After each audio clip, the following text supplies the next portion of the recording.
And we are so excited for this year's festival because we have two fantastic speakers. Our first, which is going to be Ernesto Camacho, which is presenting his incredible research on black holes. If you enjoy this talk, please stick around for the next talk after this at 3 o'clock. It's going to be about zombie fungus flies, which you definitely don't want to miss. Without further ado, I'm going to turn it over to Ernesto.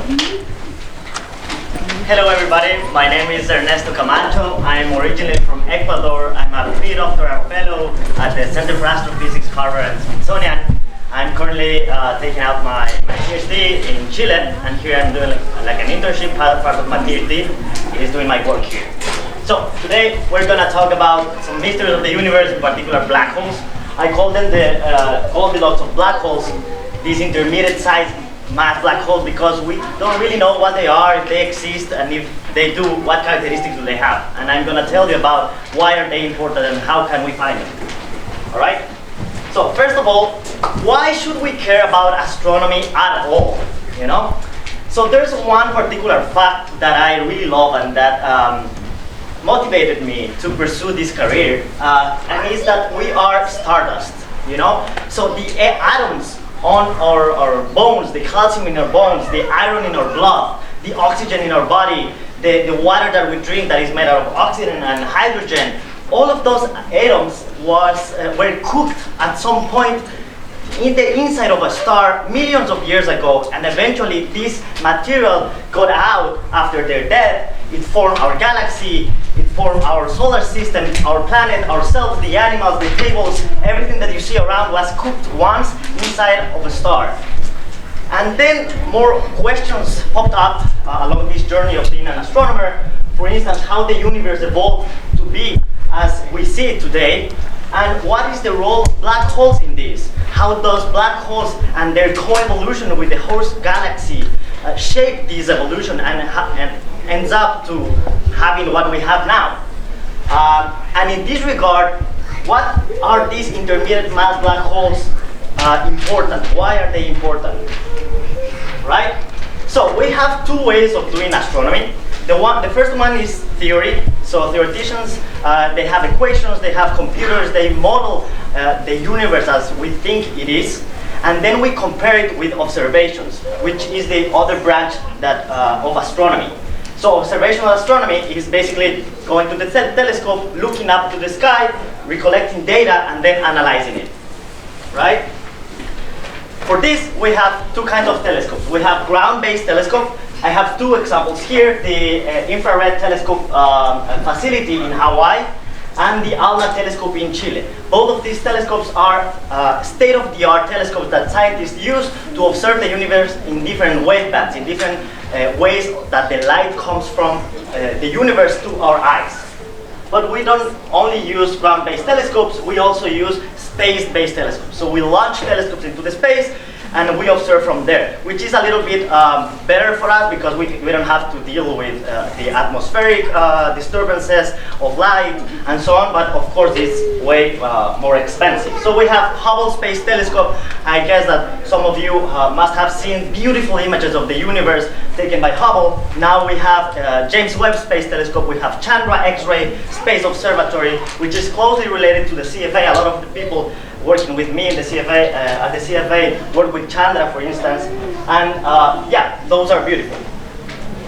Here I have a short video to show you different configurations and shapes of different telescopes. We have the telescope of Gran Canarias, Subaru, South African Large Telescope, Giant Magellan Telescope, which is also closely related to the CFA. Now this Large Synoptic Survey Telescope, it's being under construction. This piece of equipment, it's gonna get us around 1 terabyte of that data each night. So you can imagine the amount of data that we will be dealing with. We have the European Extremely Large Observatory, the Very Large Telescope, and I really recommend, if you have the chance to go to any of these facilities, please do, because you have the best sightseeing in the planet for me. And you can see this top-edge, state-of-the-art technology with which we explore the universe and we try to answer really important questions. Now, what's the daily life of an astronomer? What's my daily life? So basically, I'm not all the time at the telescopes as I wish. I'm not looking at the sky, but I recollect data from both space telescopes and ground-based telescopes, and basically I sit in my office and I analyze the data all day long. Sometimes it can get a little bit boring, but you have to keep motivating yourself to do so. Anyway, there are several types of objects in the universe that we can study. Can you help me name a few? So I'll start. Black holes. Planets, exactly. Neutron stars. Neutron stars. Yes? Us. Us? Yeah, good question. The Earth? Yes? Second? Moons and cookies? Yes, absolutely. So, we have gas and dust in the universe, in our galaxy, in other galaxies. We can study stars, asteroids, meteorites, planets, black holes, galaxies, all this kind of stuff. We can even study dark matter, dark energy, a lot of this weird, esoteric stuff that we don't know what it is. And more. And more, exactly. So, but today we're gonna dive into black holes, all right? So, first of all, how are black holes created? Black holes come in different sizes. So we have stellar mass black holes. That means that they have a mass similar to the mass of the sun, at least 8 times the mass of the sun. And these black holes are the end products of the life of a star. So how does that work? Throughout the life of a star, there are 2 main forces that fight each other all the time and that keep them alive. First of all, we have gravity. Gravity is this force that tries to put everything into a single point that compresses the star into its center. As it does, the material inside, it's so hot that there's a nuclear reaction happening called nuclear fusion. And this nuclear fusion creates heat and therefore pressure that fights gravity with a force outwards, and this equilibrium keeps throughout the life of the star. So we have pressure, we have gravity, and we have a couple other forces that are taking place here, but with a much less impact, which is rotation. So stars rotate, and as they do, they have this other external force that can fight gravity, and we also have magnetic fields that also fight gravity. But the main 2 points are gravity and pressure, all right? So, throughout the life of a star, most of the stars are composed of hydrogen. So hydrogen is present in the nucleus of the star, and as the star evolves, it transforms hydrogen into helium, and then helium into oxygen, oxygen into carbon. And that's the point at which most stars stop, because they are low mass stars. If the star has a larger mass, therefore the gravity will be higher and the energy inside will be even higher, they are capable of burning material up to silicon and iron. Once it gets to iron, iron is a particular element that needs extra energy to be burned. So that means that the fuel is over. This happens through millions of years. Once the energy, so the fuel is over, we don't have anymore the external pressure that is fighting gravity, and therefore gravity wins, right? That means that the star goes kaboom. It goes supernovae. So the external layers of the star collapses into the center. They rebound into this hard center, and all the material is expelled to the outskirts of the star. And you have this beautiful supernova remnants. You can look at pictures with Hubble or James Webb. But basically, this is the way that the universe is recycling material. And this material will be exported, expanded, create more dust and nebulae, from which other stars are going to be born. So there's might be like generations of stars throughout their lives. All right, so we have 3 different end products of the life of stars. So if the star is small, like our sun, 1 solar mass, our sun is below average of the mass, of the distribution of mass of all the stars in the universe. So this is the path that it will take. So it's a small star. It will grow as a red supergiant, then a planetary nebula. So the wind, the pressure throughout the life of the star, it's gonna win. It's gonna blow up some material out, and then it's gonna end the life as a white dwarf. All right. If the star is heavy, we have a large star, then a red supergiant, then a supernovae, and after the supernovae there are two possible end products of this. You have neutron stars that you mentioned, and black holes. This means that the gravity here was way larger than in this path up here. Now, what is a black hole? What do you think is a black hole? A hole, yeah? The hole is black. The hole is black, yes.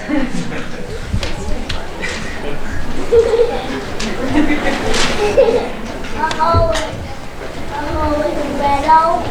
A hole, yes. Back there. It is a place where no light can enter or leave. Exactly. It's a place where no light can enter or leave. Yes.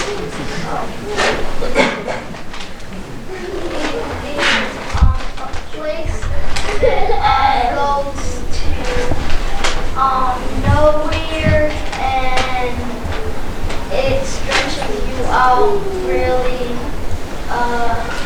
stretched like spaghetti. Exactly. You mentioned this stretching, and it's because black holes are astrophysical objects that have a lot of mass, and therefore they shape the space-time around them, making everything that comes close feel this gravitational pull that pulls towards it, and you can get spaghettified.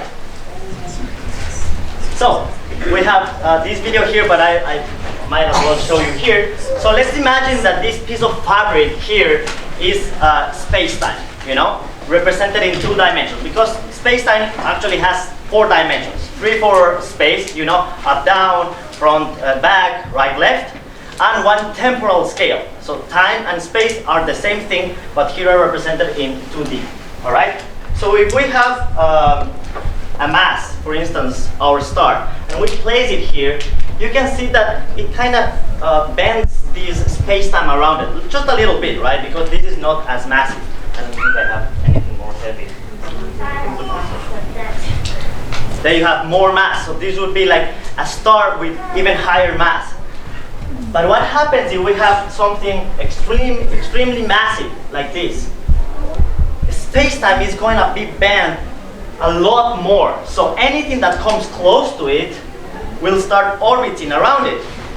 This is the same principle that is seen in our solar system, and this is why planets orbit around our sun, because the sun is bending space-time, and actually planets are trying to follow a straight line, but they are trapped in this gravitational pull and gravitational well that our sun is generating, and they orbit around it. And the same happens with black holes. So when a black hole is present here, anything that comes close to it, it's going to start rotating around it, like this. So space-time is bent, because black holes are massive, and mass bends space-time. That's one of the key takeaways that I want you to remember. Alright, so here we have another picture of how it works. We have the star, we have the bending of space-time, and if we have this path over here in this light yellow, light blue line, for instance, and we have something that is extremely heavy.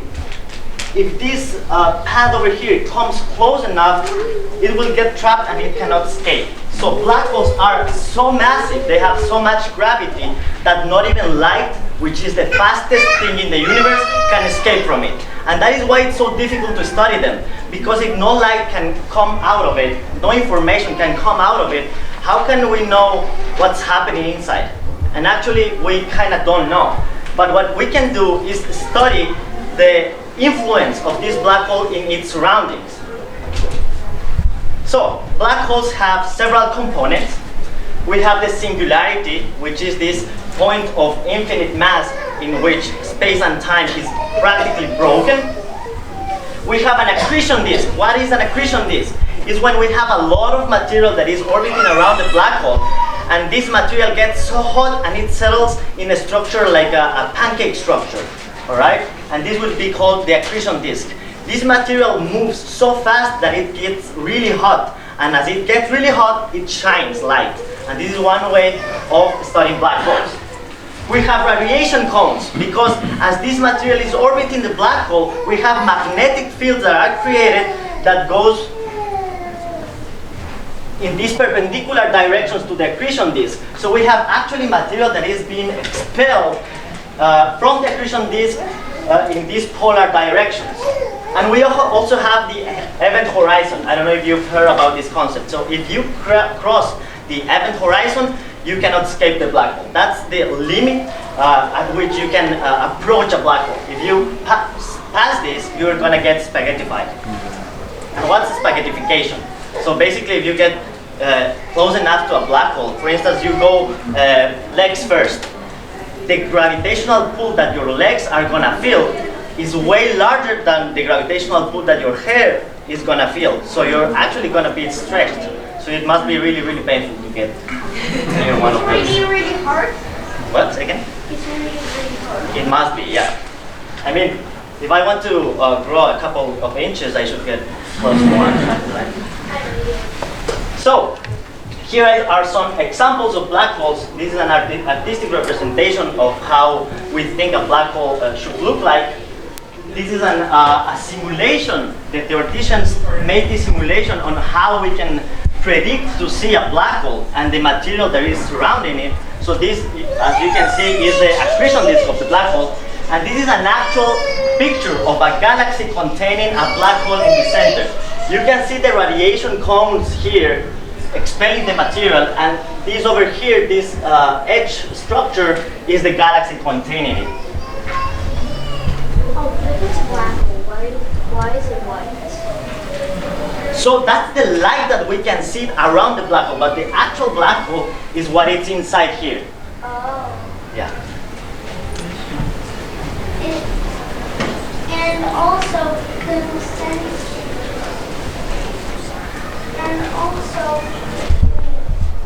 what happens to a black hole if you destroy the event horizon? That's a good question. Can I come back to this later? All right.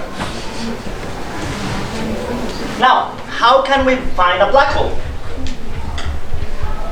There are several ways of doing so. So as I told you, to find a black hole, we want to see how the black hole affects its surroundings.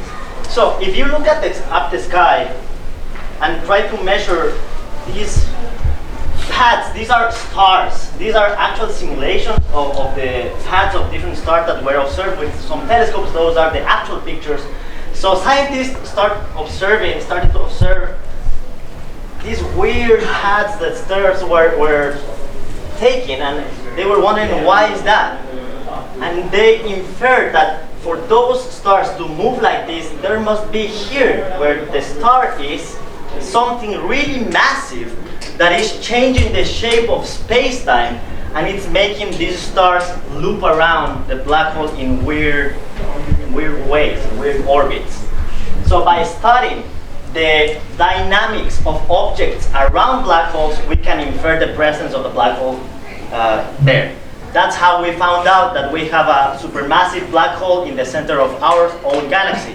It's called Sagittarius A star, and it has a mass of approximately 4 million times the mass of the Sun.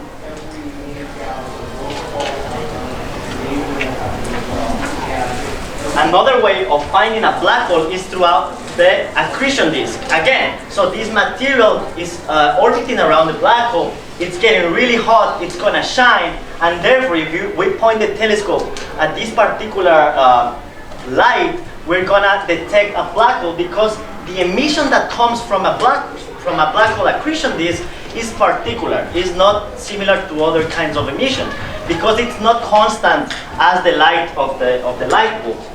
Actually, black holes emit in a variable way. So you can imagine something like this. It gets dim, it gets bright, and it varies in a random way. It's not constant like the light bulb.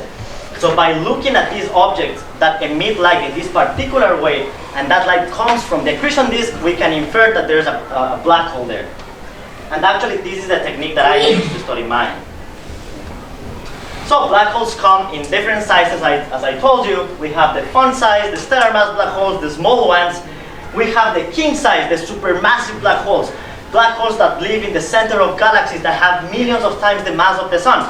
We think that almost in every large galaxy similar to the Milky Way, there's a black hole in the center. But what happened? Oh, so again, stellar mass black holes around a few solar masses.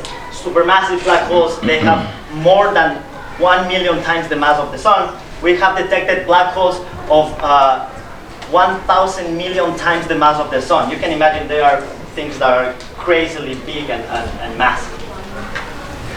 So we have studied in detail with the Event Horizon Telescope 2 nearby black holes. We have Sagittarius A star, which is the black hole in the center of our galaxy. It looks something like this. So what we are looking at is the accretion disk of that particular black hole. And we have studied the black hole in Andromeda Galaxy, which is M87, which is way larger. It is 1,000 times larger than Sagittarius A star. So if we take Sagittarius A star and move it to M887, it's gonna fit right here. So this other supermassive black hole is massive. But what about the black holes in the intermediate range? What about the intermediate sized black holes? We actually don't know. We don't know if they exist. If they do, we don't know about their characteristics. And why are they important? Because we're wondering how the supermassive black holes grew so fast and so big across cosmic time. So we are not sure. There are several possibilities. So we think that maybe these small black holes started to eat each other, and they grew across cosmic time. They swallowed a lot of material, and they grew so big. Another possibility is that huge molecular clouds, these clouds of gas and dust, collapsed in one instant, and they produced these massive seeds, and then through accretion of more material, they grew to cosmic sizes. Yes? Yeah, black holes can eat each other. They do something called cannibalism of black holes. Okay, so intermediate mass black holes, why are they important? They hold the clues to understanding the evolution of black holes. And therefore, through this understanding, we can complete the puzzle of how galaxies and black holes co-evolved one with each other, and how we came to be as we are in our galaxy. The variability of the accretion disk is key to find these black holes. And there's always the possibility of new physics, to discover new physics, because there's so much that we don't know about black holes, because we cannot get all the information we wish. We need to study them, all right? So that is why I think intermediate mass black holes are important, and they are super interesting objects. If you have any questions, I'm here. Thank you for your attention.